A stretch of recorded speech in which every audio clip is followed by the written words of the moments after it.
So we will start the webinar. And first of all, thank you everyone who took the time during this afternoon to join us. I think this is such an important hour that we are going to spend together. My name is Valeria Chazin, and I'm one of the co-founders, currently the chair of the board of directors of Students Supporting Israel. Now, for those of you who never heard about SSI, Students Supporting Israel, before, I'll just give you a quick introduction.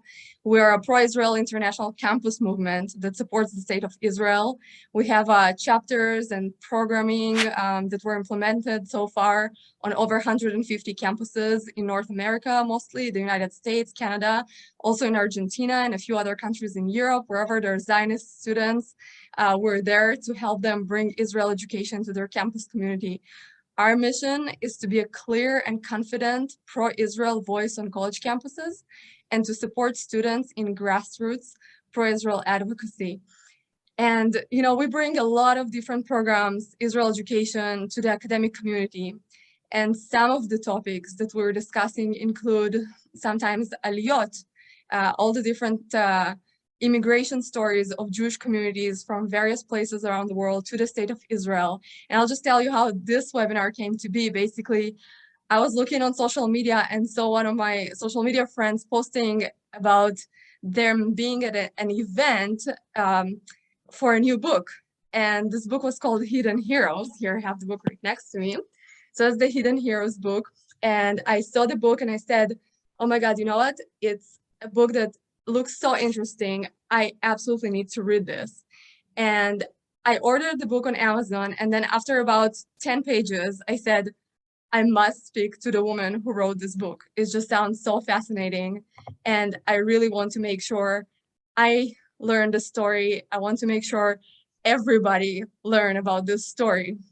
And we must do a webinar. So after getting in touch with Pamela, she was so kind, you know, to agree to speak to us, to the students, to the audience, to our community, which we're very thankful. So before I'll introduce Pamela, just a few housekeeping things.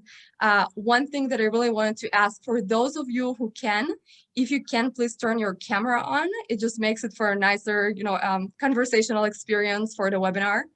Then another thing is I would like, of course, to thank the partner organizations who sponsored the webinar and agreed to spread the word about this event and also to help us pay for the books that many of you ordered the books. You can still order the book of Pamela on our website. And we're happy to basically have it subsidized to our followers, to the attendees of this webinar. So with that said, I would like to introduce Pamela. And thank you so much for being here with us today.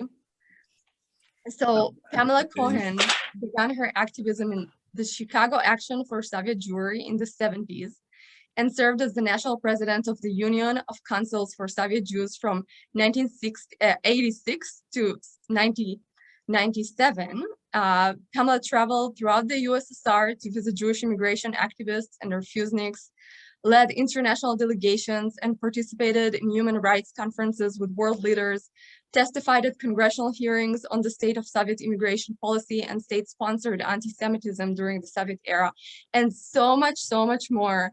And of course, for her work, Pamela received several awards. And, you know, without further ado, I'll give the stage to you, Pamela. This will be like a conversation, but mostly yours. And I just want to, you know, ask you the first question. If you can share with us, what was the situation like for Jews in the Soviet Union? First of all, thank you very much.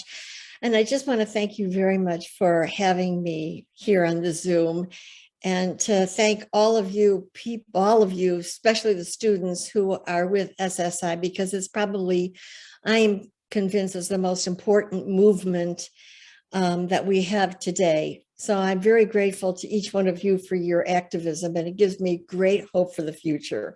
And I also want to give a little shout out to our grandson who's on the Zoom, Zev Cohen, and his parents, who are also here. Okay, so for those of you who don't remember, and most of you are too young to remember, the Soviet Union was very much like what we know today as North Korea.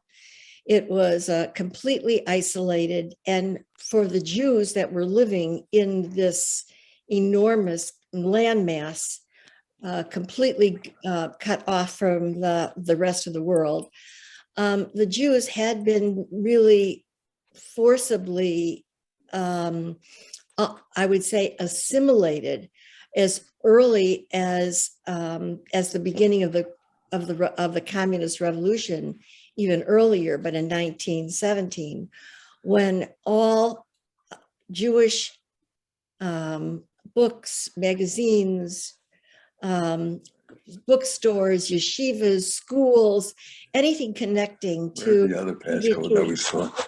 Oh, Try one last time. I don't know where it is. No. or the Jewish religion was really purged. And by the time of Stalin, the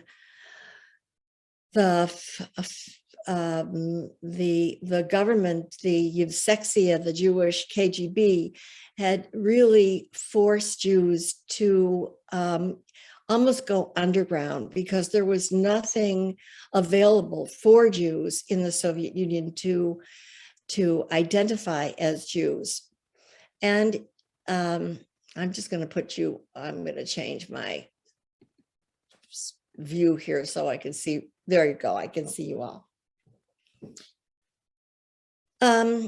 So by my 1952, any Jews who had decided to continue to try to assert their Jewish culture or Jewish religion were given show trials and shipped off to Siberia. By 1970, the Jews had been basically totally, from I would have to say, forcibly assimilated. But yet they were victimized by state anti-Semitism that was coming from the Kremlin. And very much like today, the anti-Semitism was masked as anti-Zionism. The Soviet Constitution had made anti-Semitism illegal, but it was free to attack Jews in the form of anti-Zionism. And the propaganda against Israel, especially after 1952, was very, very virulent. In 1967, the situation changed. There was a kind of a sea change, because at the Six-Day War, while the Soviets were propagandizing the Six-Day War as a total defeat for Israelis and for Jews in Israel, they depicted Jews as running from the battle scenes as cowards. Jews in the Soviet Union were able to read between the lines, and they were able to see on their screens, on their television, and between the lines of the media, that there was a Jewish state. Yep. Remember, until this point, Jews could not be in contact with anybody else outside the Soviet Union. They couldn't be in touch with Jews in the West, because KGB monitored mail. There was really no contacts between Jews in the West and Jews in the Soviet Union, and certainly very little contact, if any, from Jews in Israel and in the Soviet Union, and even more because there was this purge, this anti-Semitic Jewish a purge. There was no information, information coming about Israel into the Soviet Union. So Jews didn't know really anything about Israel, and they couldn't really understand at that time, until that anti-Israel propaganda started coming in, that there was a Jewish state. People that I know who lived through this said that it was a complete shock to them to see that there were Jews who were fighting in uniform for their homeland. And it created a sense of Jewish pride. Up until now, Jews had really assimilated the anti-Semitism from the government. And there was a kind of Jew hatred, internalized Jew hatred. They didn't walk the streets being proud Jews. And suddenly, once they saw the Jewish army in Israel, something snapped in many of them, and they decided that they wanted to go to this state that was a Jewish state and a state of Jews. And little by little, they began to apply to immigrate. Now, there was no immigration from the Soviet Union, and there was no mechanism for applying. And once they did apply, it of course set the government into motion to act against them. So they were of course refused permission. And then they developed in order to discourage the application process, the government developed a very comprehensive set of criterion for them to immigrate. And they would have to let their people know where they were working. They would have to let their institutes know that they were applying to immigrate to the anti-Semitic the anti-Zionist state of Israel. They would have to let their people at their apartments where they were renting apartments. And very soon they became economic, political, and social pariahs. Many of them, people who were working at institutes were defrocked. Their degrees were taken from them in humiliating meetings of their colleagues. Their children were thrown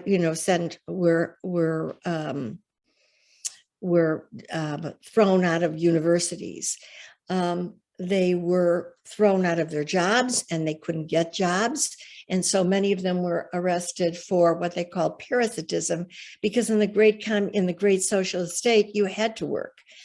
And so many of them became, I would say like elevator operators and swept streets. Finally, at this time, I would say before 1970, the numbers of Jews that were trying to immigrate were still very few. And they were basically in the centers of Leningrad, Moscow, and Riga. And in attempt to try as background, as their desire to immigrate grew, they began to find contacts at the old synagogues of people that might have remembered something from a siddur, something from the Hebrew language. And they began to start little by little learning Hebrew and developing underground Hebrew classes and publishing what they could underground by hand. In this environment, in this milieu, in this situation, there was no way for these Jews to get the information out to the West that they, in fact, were trying to immigrate to Israel and had been refused permission. Now, it's hard to imagine today, in a world of mass communication, Jews being so isolated that there was no way to get the information out. They had no way to notify any foreign governments. They had no way of letting people in the United States or in Israel know what was happening to them. And they had no recourse with their own government. So they were basically desperate. They needed to do something that was going to attract the attention to Jews in the West so that they would notify them that there was this situation in the Soviet Union that maybe they could help. And a very small group of them, many of you may know the names of Joseph Mendelevich or Silva Zalmanson, decided to take a plane from Leningrad to Sweden. It was to be a small plane. It was they gathered on the tarmac. Their plan was to tie up the pilot, once overwhelm the pilot and tie him up before they got on their plane. They were not armed. There was not an act of violence. It was an act of desperation because they knew that they would be arrested on the tarmac. And they were. On the tarmac, the 15, 16 Jews were arrested, and 2 of them were given the death penalty. And it made the press, and it made the international press. And it was an act of tremendous selflessness because they knew that they could be given the death penalty. And that was really where Soviet Jews were when the movement started and when I came on the scene. And I know that's a lot of background to give you, but it's very important because it's very hard for us to imagine the isolation and the desperation and the lack of resources and the lack of contacts that the 3rd largest Jewish community in the world were experiencing. Yeah, it just sounds unimaginable. And honestly, I'm thinking here back to a quote that I remember reading in your book. It was in chapter 7 and kind of summarizing this, that it says from the words of the Soviet Jews, it said, we're confronted by a paradox that we're not wanted here in the Soviet Union. We're being oppressed, denationalized and insulted, at the same time forced to stay here, which is just crazy. And your book really like begins with telling the story of the Leningrad trials, right? The trials that you were just referring to. And so, the next question I really want to ask you is that you heard about the what happened with the plane, and you heard about all that. And then what made you get involved with the movement for the Soviet Jewry? What was your motivation to start researching about the state of the Jews in the Soviet Union, to start doing something, starting with like something little and then growing to major activism? Look, I was about your ages, you college kids' ages, when information started to come out about the Holocaust in a very dramatic way. It was like in the 60s. And I was 16, 17, 18 years old, and I could not understand how American Jews allowed 1 million Jewish children to go up the smokestacks. I couldn't understand where my parents' generation was. I could somehow understand how it could happen in Europe because of the historic anti-Semitism. But I grew up in a country of freedom where we had freedom of speech and where we could demonstrate. And I could not understand what I consider the complicity of my parents' generation to allow the Holocaust. And when I heard that Jews were being arrested for basically being Jews, something visceral inside me said, no, not on my watch. And I was a young mother. I had 3 little children. I was a literature major. I didn't really know about Jewish leadership or what it would take to be a Jewish leader. And I didn't plan to be a Jewish leader. I simply planned to take those steps that my parents didn't take, that I felt my parents' generation didn't take. And I started scouring the news media to try to find out what was happening in the Soviet Union. Who were these defendants? What happened on the trial? I mean, logically, I could understand. I assumed Jews are not hijackers. And I knew enough about Jewish history and Russian history to know that that we were being given propaganda, and that this was a show trial. And so I tried to find information, but in those days, without the internet and without huge press corps in every city, and especially with the silence of the press corps in places like Moscow, I couldn't get information.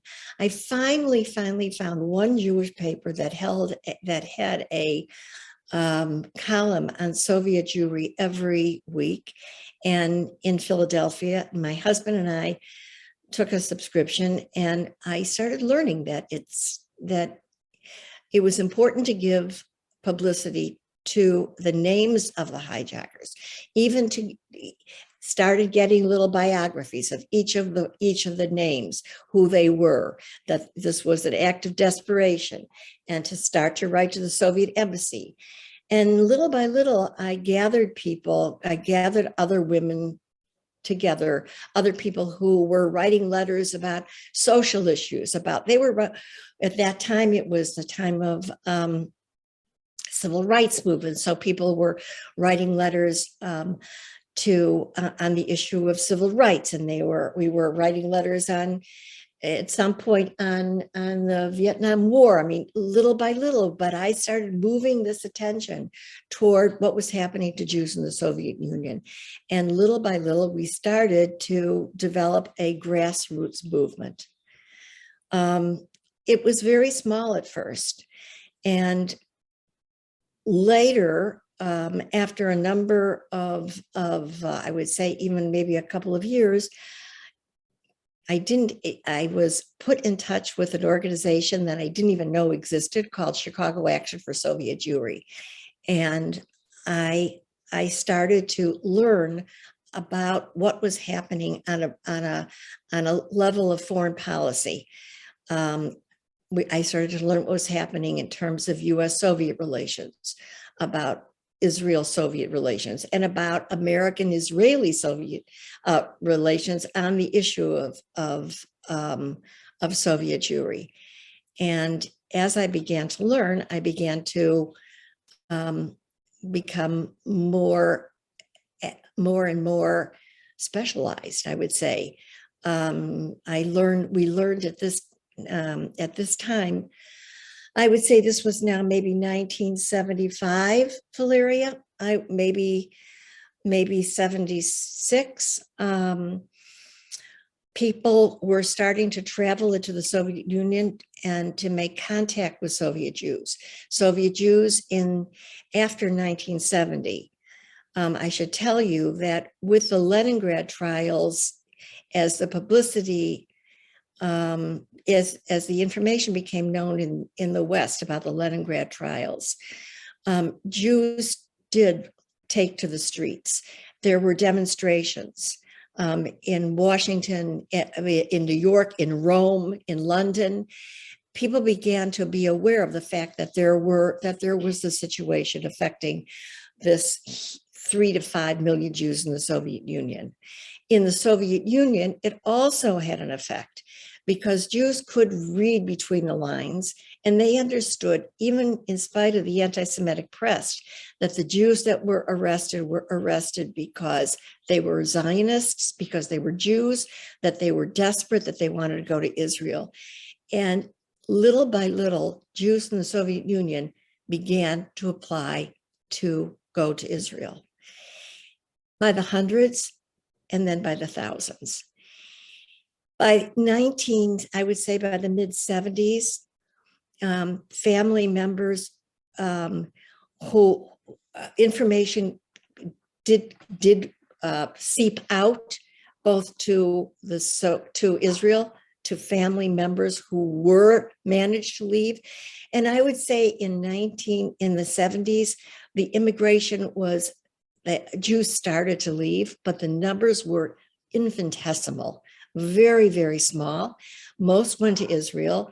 And of course, when they got to Israel, they reported what was happening to other people who were called refusniks. When Jews were applied to immigrate and were refused to permission, they were given, they were called refusniks.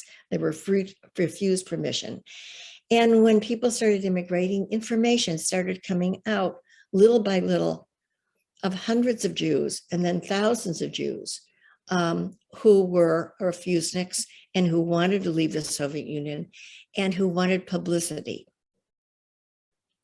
In the beginning years, it became very clear, or the Jews in the Soviet Union who were refused were sending information back that basically said, we want publicity, we want tourists, we send us people who will come and talk to us so we can bring documentation out about what's happening in the Soviet Union.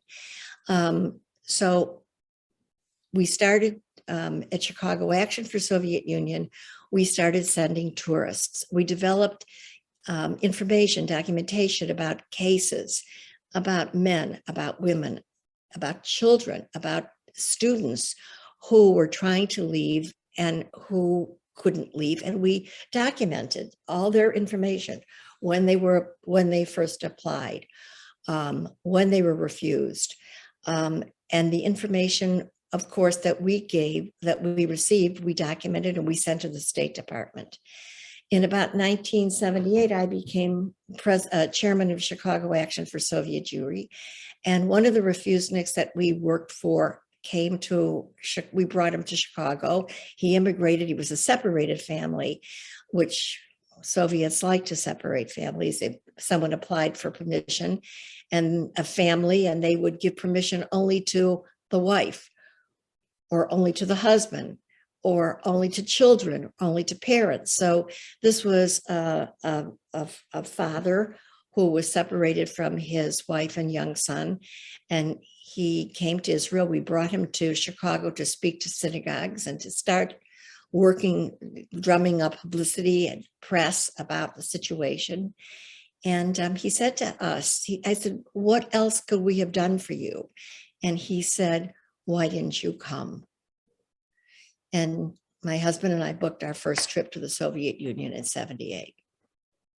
Right. And I see, actually, as I'm looking at your book, if that's okay, maybe if I'll show it to the audience. I just remember that you actually do have it as a picture here in the front page. I don't know if you can see, but that's the picture of you and your husband, Lenny, right, from your first visit in 1978 to the Soviet Union. And I find this remarkable, the fact that without internet and without social media like it is today, you still managed to establish this personal communication and connections, and really had this network at work of sending tourists. And in your book, I think all the stories you're sharing of how you were briefing tourists before they would come too, because it wasn't that easy. People needed to be prepared for KGB questioning at the border, and especially for maybe bringing things to sometimes sell, like people who could not, who were refused and then could not find work and still needed to somehow make a living.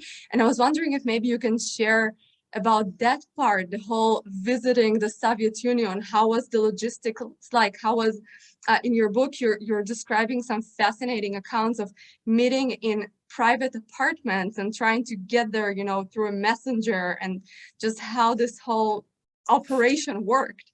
Yeah, I mean, this kind of right. Although we denied it fiercely at the time, today I kind of think it reads like a spy novel. First of all, I wanted you to know that there were certain international accords that provided for certain quote unquote international rights, including the right to have personal contact with people in various countries. 65 nations signed this international Helsinki Accords, and it provided, one of the tenets was the right to have personal contact from foreign people, foreigners, other countries. So we were completely legitimate. What we were doing was completely legal, according to international standards that the Soviets themselves had signed. So we never, we made it very clear to anyone who was traveling into the Soviet Union, who we sent to the Soviet Union, that they were not doing anything illegal, and that they, and that if they followed our briefing and did what we told them to do, that they would be fine. And they were. The idea was that, though, that it was a kind of a game. The Soviets knew what we were doing. They knew that people were visiting Refusniks. But they also knew that if they were to pick up any of our tourists, that there would be a very, very big response, a negative response in the Congress. By this time, we had developed very strong relationship with the United States Congress and the State Department. In fact, they themselves, people, our congressmen, had adopted Refusniks. So the issue was on the table. And when our tourists, quote unquote tourists, went to the Soviet Union, they went completely informed. They were given 18 hours of briefings before they left. Every one of our tourists could read Cyrillic. So when they went into the metro, they knew exactly where they were, and they knew how to read a map. They were given instructions on exactly how to navigate inside Moscow or Leningrad, wherever they were, and how to get around. They were given 2 kopecks so that they could make a telephone call outside the hotel, because the hotel rooms were, of course, bugged. So they were told that they had to walk to a public phone book away from their hotel, put in the 2 kopecks, call the telephone, make the phone number, dial the number, and make contact with the first person that their first contact. They were also given the bios of every Refusnik that they were supposed to see. They knew every single, all the details of their Refusnik history, and what their status was. I mean, there were some Refusniks that were most of them were under surveillance generally. Some were surveyed to a greater extent. So we were given them, told them how to make contact with people. And then once they made contact with them, they were told how to actually find the building. I mean, this was very, very detailed. And when they went into the apartments, since the apartments were bugged, there couldn't be anything, there could be no conversation that could be remotely considered political. And so if you wanted to have a conversation with a Refusnik, you walked outside. I can tell you that from everybody who we sent, and we sent shlichim, or tourists, to the Soviet Union for a period of 20 years, there isn't anybody who didn't come back and say that it was maybe the most seminal experience of their life. I have people today that still tell me, "Oh, I went you sent me in 1982, and I have to tell you, it was the most important week in my life." To meet people who were, I think your students would probably really resonate to this. To meet people who had gone through the propaganda system in the Soviet Union, to meet people, you were meeting people who had achieved an incredibly high vocational and professional status in Russia, especially since Jews were in, for example, the math department, were given separate tests separate entrance examinations. Jews were I want to say negotiating Soviet professional and social society, having been victimized by this tremendous government-sponsored anti-Semitism and social anti-Semitism,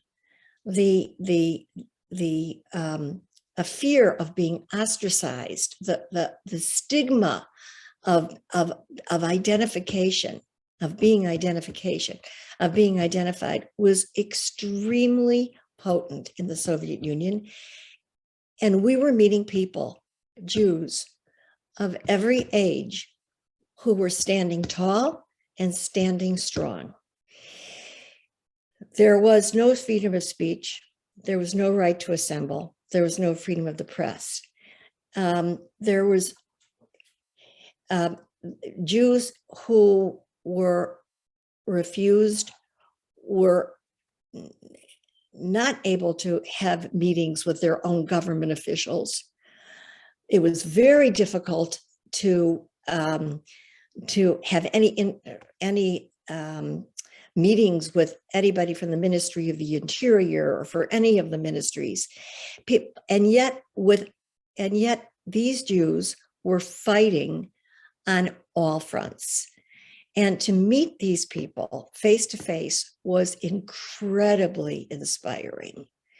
These were people who were writing letters to the West, to the Jews of the West, and signing their names, 17 or 18 Refusniks, urging us to petition to the government, to our government and to their government. And we were publicizing their official letters. But if you signed a letter in the Soviet Union, a mass letter or a letter that was signed by 18, 19, 30 people, that letter could very easily wind up, and it was many times, as an accusation of your anti-Soviet activity. And there were many Jews who were under the threat of anti-Soviet activity and disseminating anti-Soviet material. So if you wrote a letter to a Jew, even privately, if you were in Leningrad and you wrote a Jew to somebody who had perhaps adopted your case in Chicago or Boston, and you wrote any information, that letter was purloined, all the mail was censored, and that could be used against you in a court of law. So the meetings between American Jews and Soviet Jews was even though we weren't related in terms of our families, it was for many of us a form of family reunification. People bonded in extremely meaningful ways, and those bonds sometimes lasted 2 generations. Yes, this is so amazing. And you also, it just reminds me that the book really has so many layers in it. And of course, there's the eyewitness, historical account of a historic period and kind of the facts and everything. But then it's like you said, there are also these pieces that talk about what it means to be Jewish, right? And the relationship with your own people. And like you said, this bondage that was formed between the people, and just seeing how inspiring it is, to watch Jewish people who basically have all these terrible circumstances around them, but still not afraid to put their name on a public letter and still taking the step and really risking their reputation, their workplace, and everything just for the sake of promoting what they believe in. And it is amazing. And I think, you speaking about it here and also speaking about it in the book is so extremely inspiring. It's not just to learn the history of what happened, but it's also to really be fascinated by the bravery and the selflessness of the acts that people were taking for that sake, which is amazing. And one thing that I want to ask you, actually, if you can talk a little bit about the work of the Union of Councils for Soviet Jews a little bit later on too, because you describe some very strategic events and decisions that you made, for example, like holding a human rights conference openly in Moscow, which was the first of its kind. It was kind of towards the 90s, I believe, or having a meeting right before a summit of Gorbachev and Reagan. So certain things that really will be good for the publicity. And you had so many of these impressive events that were organized by grassroots activists, but just took on the media attention to brought the attention to this cause. And I was wondering if you can maybe just give a few examples of these, major activities that you did. Okay. In order to do that, I just want to set a little bit of a backdrop. While we were doing all of the work with Soviet Jews and getting the information out of the Soviet Union, which was a very, it was obviously a huge obstacle because of the tremendous KGB surveillance. And while we were doing that, we were, as Valeria suggests, we were also operating in terms of the press and the media. We wanted this issue of Soviet Jewry to be number one on America's foreign policy with regards to the Soviet Union. We wanted it on the front burner of all US Soviet affairs.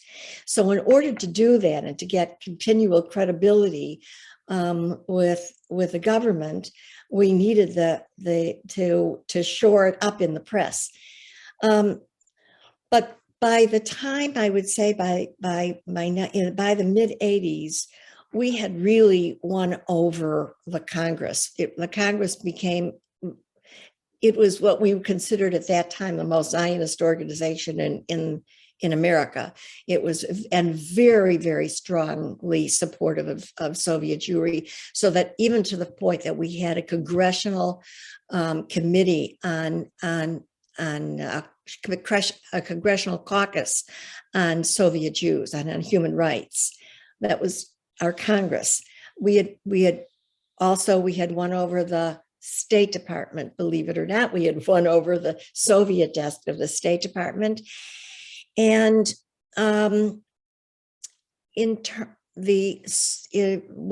Valeria mentions this first open meeting between Soviet Jews and American Jews and Jews in the West. Given the fact that we had been meeting surreptitiously in apartments for almost 15 years, and that Jews still were considered pretty much non-Soviet citizens. I mean, they were pariahs.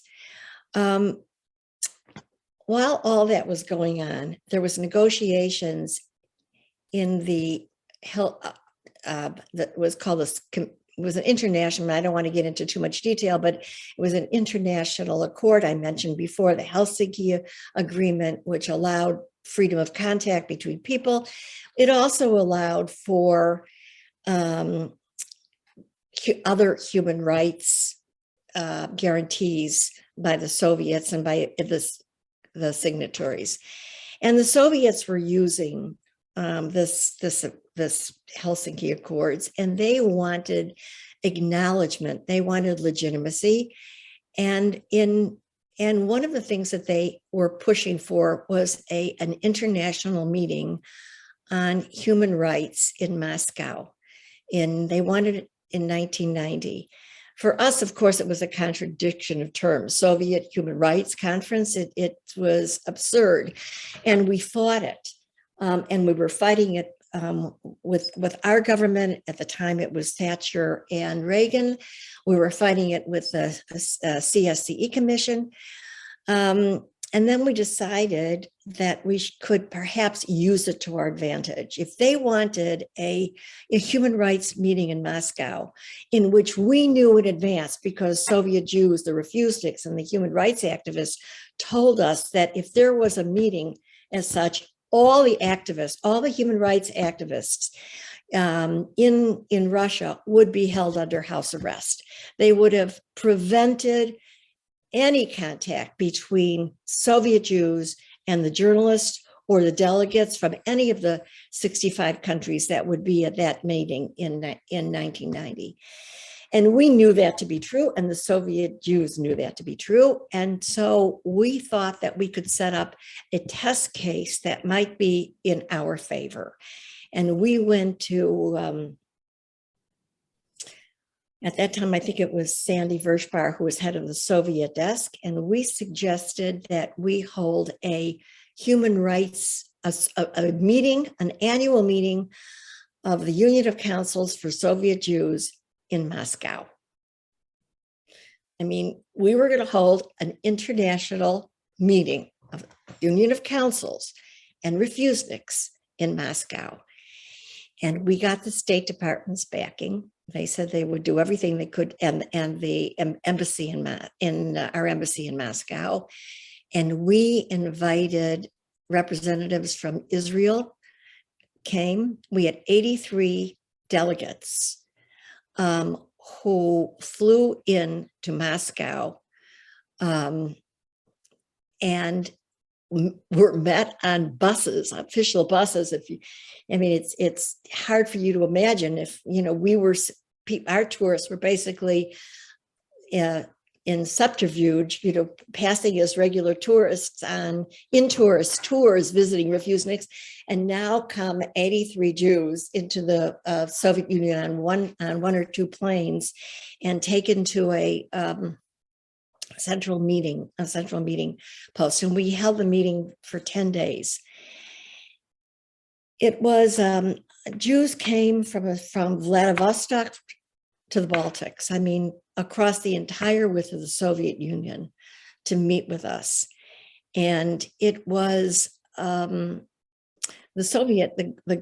the KGB could really do not too much about it.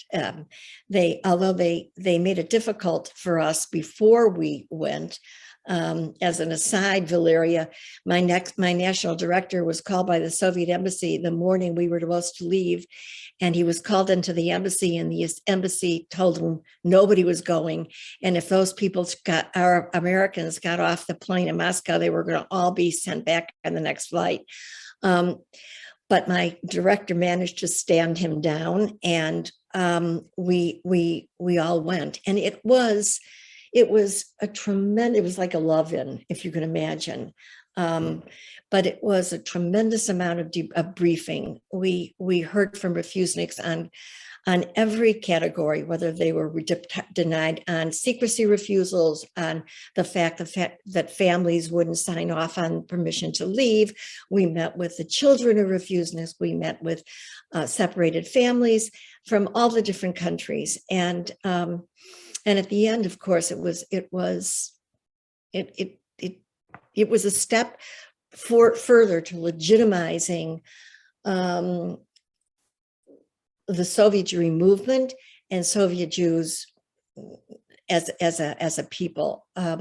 They were allowed us. We had the Ambassador Matlock gave a dinner for us at the embassy, and the top, Refusnik leaders were invited in, along with members of the Central Committee of the Communist Party. And it was ironic that at the American embassy, Refusniks were able to meet with their officials for the first time. That it was a seminal event. Yes, it just sounds like such a groundbreaking thing to do, to finally, especially before the official collapse of the Soviet Union, to actually hold this public, human rights event in Moscow is just, I think it's just amazing. And so, brilliant in a way, as far as the idea to even do this, and so with that said, I'm just looking at the time, and I wanted at this point to open it up to take a few questions from the webinar participants too, even though I think I would love to speak for you for another 10 hours probably about everything that happened. But I'll start taking a few questions here, and I wrote in the chat to people, but for those of you who didn't see that, if you do have a question, please just write it either to me privately in the chat, to the Student Supporting Israel account, or you can write it to everyone. So I'll just start reading a few questions that we got here. One of them, so it says, here, let's see. The first one, so we may think that the Jewish community in the United States, it's not always united around the cause. What was the case during the Soviet Jewish movement? Was the American Jewish community kind of united around the fact that we need to help these people live, or were there some Jewish voices against moving to Israel or living, or in favor of staying in the USSR? So what was it like? Well, that's a really sophisticated question, and my book deals with it extensively. It was not, contrary to public opinion, it was not a unified movement until the end. There were various voices, there were various political positions. It's very briefly, and I don't want to get into too much, there were groups that wanted only Rak Aliyah, only Aliyah. There were groups that felt that this was an exception to the Soviet Jewish immigration should be an exception to the human rights agenda in the Soviet Union. There were groups that believed that this was a question of human rights, as Sharansky believed, and that Soviet Jewish immigration was a function of the broad human rights policies, organizations and movements, and that's what the union believed. The Union of Council's position was like Sharansky's.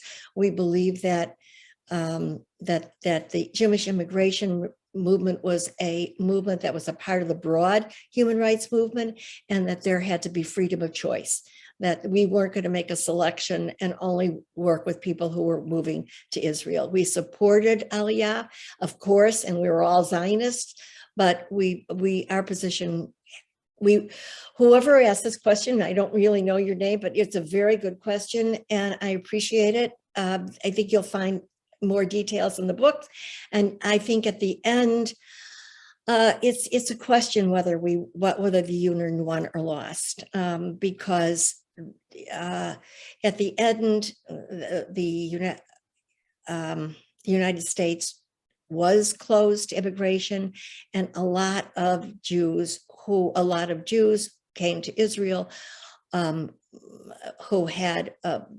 lot of people in their family that were not Jewish. A grandfather might have come with 15 non-Jewish grandchildren, and it caused a problem in Israel. So it's a very good question, and I really appreciate it, that your ability to be able to see that this movement was not just a question of demonstrating on the streets and save Soviet Jewry. Yeah, I'm sure there was a lot of different opinions to one side and another. The next question, it asks, could you please talk about the process that culminated in the Jackson-Vernick Amendment and what it was like to support this piece of legislation, and basically to, make sure, the United States has it in its back, in its pocket to kind of use against the Soviet Union policies? That was another really great question. The issue of Jackson-Vanik was a fight for the grassroots movement from 1974 on. Yeah, if you can just explain what is it even?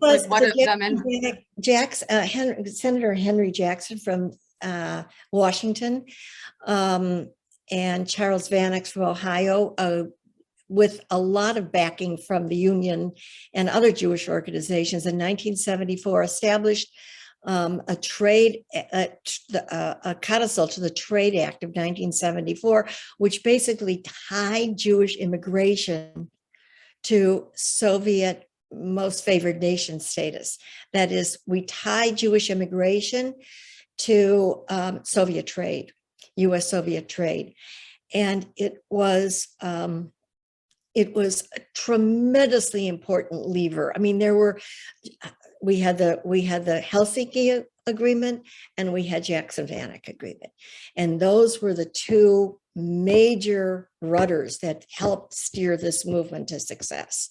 And the union and the grassroots movement had a very, very long fight with the establishment over when the president should waive the amendment. And again, it's detailed, in the book, and I urge you to read it, because I think if I may say, when we're mentioning the book, I think that the reason that I feel that the book is important today, especially to Jewish students, it's not the same thing. I do not mean to compare what was happening in the Soviet Union to what is happening on the college campuses.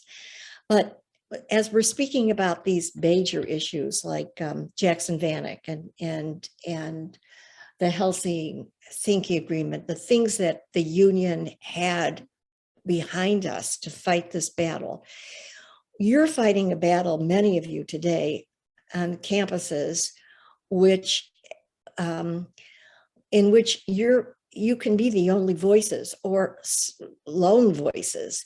And you right now, we don't have the kind of mechanisms that we had in place during the Soviet Jewry Movement. And so I really appreciate your struggles. In many respects, I think of you when I see what's happening on some of the campuses. I'm sorry I know we're running out of time, and I just want to get this in. It's okay. I'll just say that we'll probably go, like, if that's okay with the audience, whoever needs to go, it's fine. But if it's okay with you, Pamela, we can talk for another, 10 or so minutes, because there are a lot of other questions, and I think maybe we can get through a few of them still. So. Okay, I see that, when I think of,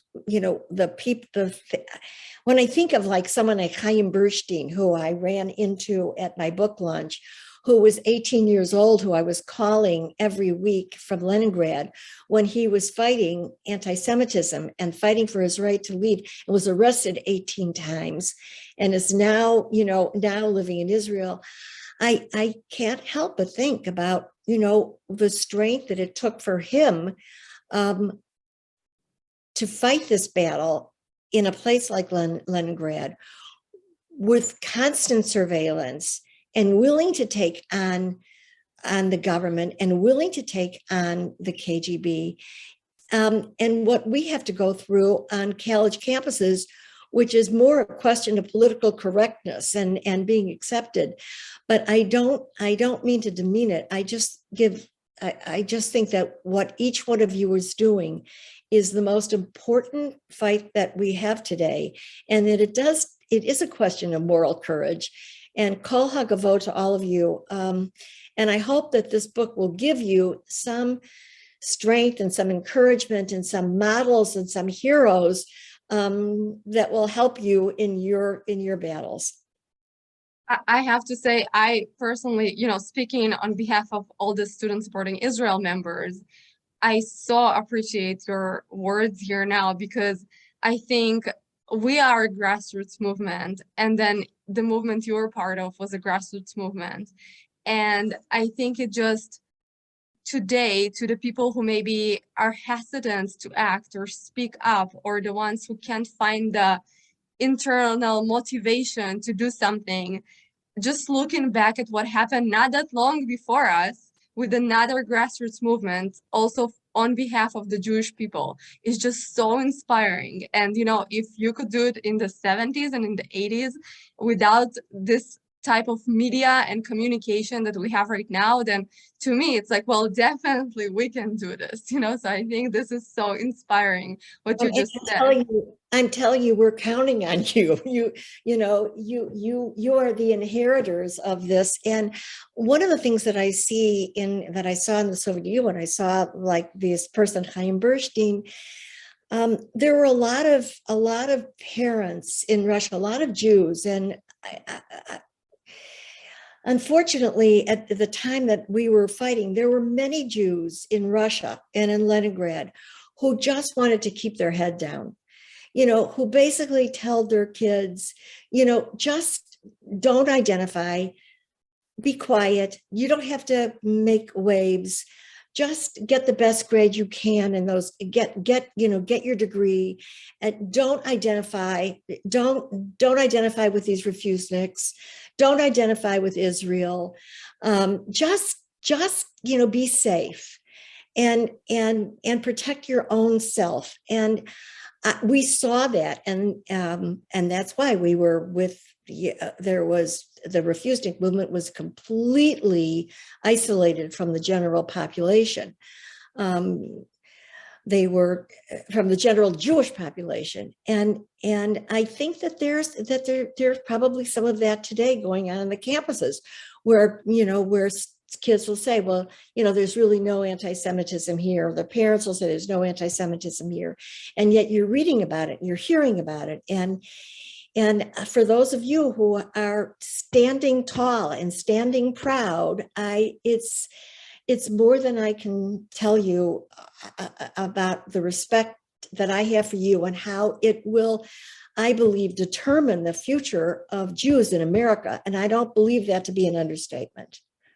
Thank you so much for your words. I'm here also I have on my phone, I have all the chats from the messenger. I have on my phone also a chat of the people from Students Supporting Israel. And I have to tell you, the comments are among the SSI people are like, this is so true what she's saying right now, 100%, so this is a wonderful feedback. And, I'll do 5 more minutes of just a few quicker questions that I got here in the chat. So one question was, is that true that anyone leaving the USSR had to leave everything behind? Like people who got permission? Yes. I have friends today that you walked out with what you had on your body and maybe a suitcase, which was, nothing. You had nothing.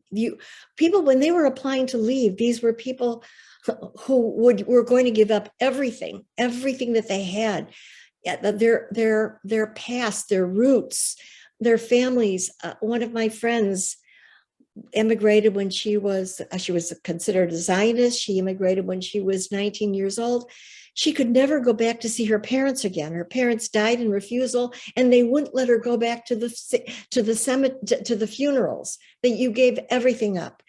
It was an act of just tremendous courage to leave.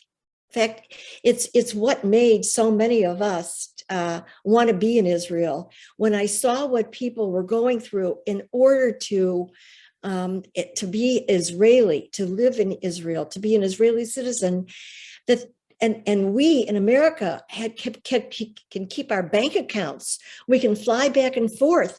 These people came with nothing, and they gave. Many of them were people at one time in high positions who came in order to make a future for their children and their grandchildren.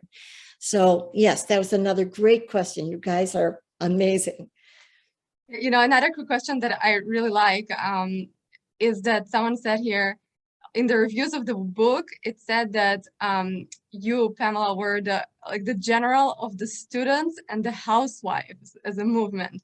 So was it a lot of people who did not necessarily had any formal involvement previously and started becoming active?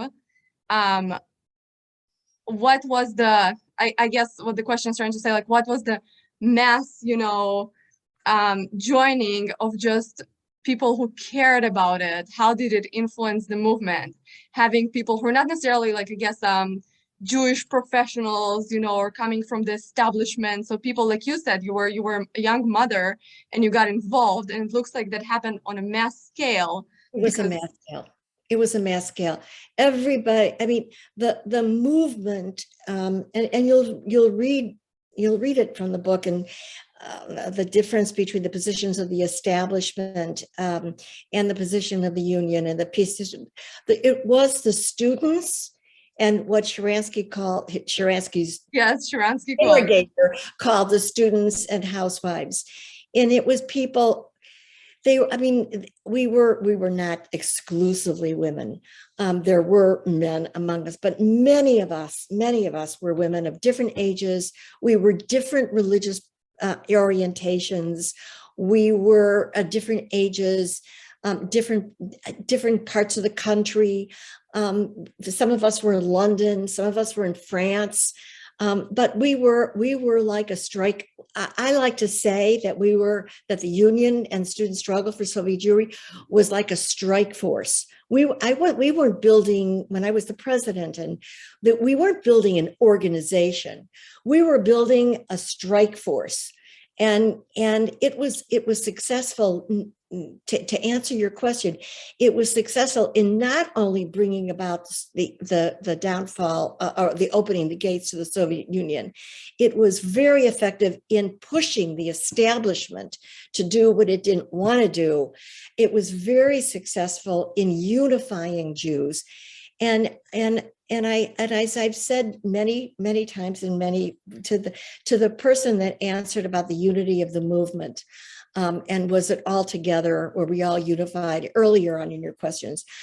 I want to kind of almost summarize by saying that those of you who know Jewish history know that we are told that we were exiled because of our disunion, that our disunity is what exiled us. Our lashon hora, our splinters, our demeaning of each other sent us into a 2,000-year exile. We've learned this, we know this. And I didn't realize it while I was in this process. And I didn't realize it until years afterwards, when I was writing the book and when I was reconsidering, and then all of a sudden I realized that what happened to the rescue of 2 million Jews. It's the largest rescue of Jews in our history. It was that there was something about it that I see as miraculous. And when I thought about it, I realized, wow, just as our disunion exiled us, it was the enormous unity between Jews in the grassroots movement in Israel, the grassroots movement in England and France, and mostly the Jews in the Soviet Union, that united us, I believe, in a way that was cosmic, that brought about a cosmic opening of the gates, and that in fact brought down the Kremlin itself. And I think that that's the lesson that we can take when we have a common view, we have a common vision, we have a common goal. And if we're united in that mission, we can do anything. I could not agree more, and I think, by the way, with students supporting Israel, that's what we're trying to do on college campuses, is to build a united front of college students on the grassroots level who will fight the delegitimization of the state of Israel and today's problems with the movement that tries to boycott Israel and anti-Semitism on campus and all that. But I just could not agree more about the importance of unity, and especially on the grassroots level, because that, movement on the grassroots can basically move the establishment and the more hard forces that are to move. And the more active we are, even if we think that it might be just a local small impact, it actually can have a very big impact when brought together. And it's like Hanukkah is coming up, so like the saying of we each is one light, but together we're a major light. And just to be mindful of people's time, I would want to end this webinar, but just to say that whoever wants to keep learning about the history of the movement that Pamela was heading, and also just to get inspired from everything else in the book, please read the book. It is so amazing. I bought one for myself. I also bought a few for Hanukkah gifts to people. I think, it is just amazing, and I want to thank you so much. In the people who participated today, there were students, there are community members, there are a few people who, from the comments I see, wrote that I went to the USSR in 1981 and 87 to visit Refusniks. Someone wrote, and another person wrote that they were part of the Baltimore, I believe, Wow. like federation, raising funds here to basically prepare the housing and education and English for the people who came from the Soviet Union. So it's just so amazing to see, everybody who joined us today. Thank you so much. And Pamela, thank you so much for your work. Valeria, can I just say one thing? Yes. That I do have, thanks to my son, I do have a website called hiddenheroesthebook.com. And if anyone wants, I want to be there for anybody who needs, moral support or anything I can do in this. This college issue is my issue now. So if there's anything I could do, you could reach out through the website. Yes, And I definitely. thank you very much, Valeria. Yes, of course. And I think what I'll do is maybe I'll just, to the participants of the webinar, I can follow up with sending to everyone your website so they can read more, and then have your contacts if they want to continue the conversation separately. So with that said, thank you so much. Thank you, Valeria. And thank you everyone who joined, and thank you, Pamela, and I hope you all have a wonderful rest of the week. Bye. Thank Hi, you. thank you again. Mhm.